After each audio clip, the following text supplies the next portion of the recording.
Hi and welcome to another Watch Geek video. Today we're taking a closer look at the new super compressor styled watch from Beaufort Watches from New Zealand.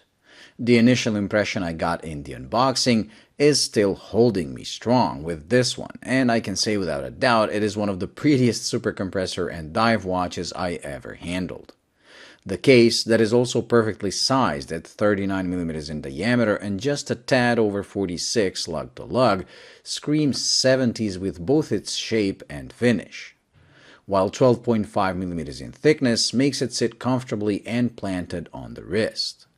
The dial is again a perfect representation of the 70s era with faceted rectangular markers and bicolor scheme.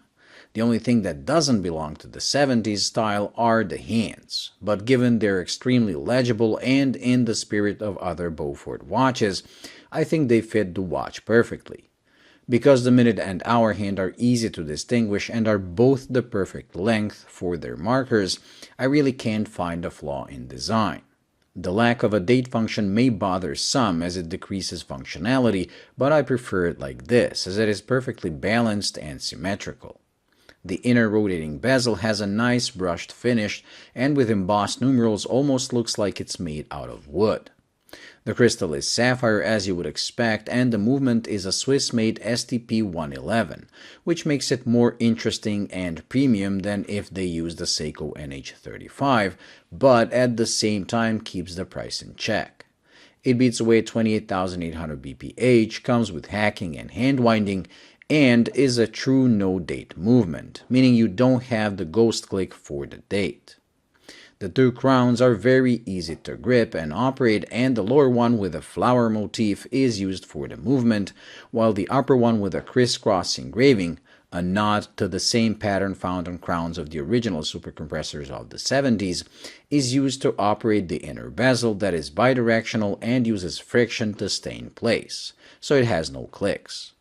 During the couple of weeks I wore this, I didn't have a single accidental movement of the bezel, meaning they got the resistance right, as it is easy to turn but will not wiggle and move about.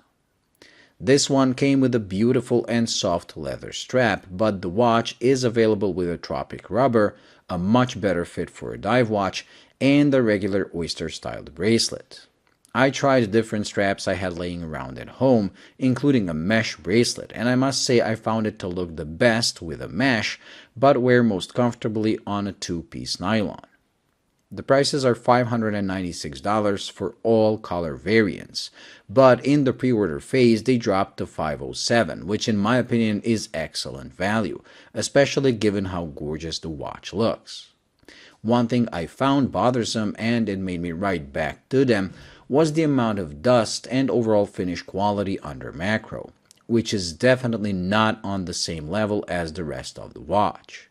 I was informed it is due to this being a review sample and a prototype, and that quality control will be better for the actual production models. I really hope that is the case, as the beauty of this thing deserves it. The above-mentioned problems are not visible with your naked eye and are only visible under macro, so a regular user wouldn't notice it even if they were done like this example. But for us watch nuts that like to inspect everything under a loupe, they should definitely improve the quality. Rarely do I experience a watch where I fall in love with it from the pictures and have that love stay the same once I handle it in person. When it comes to super compressor styled watches, the love usually ends because of the size and thickness. But this thing, being a bit smaller and looking even thinner than the specs would suggest, has captured that style better than any other watch I handled so far, so it gets a high praise from me. Well done, Beaufort, and I can't wait to see what you come up with next. Thank you for watching. I hope you enjoyed and found it useful. If you did, please like and subscribe, and until the next video, bye.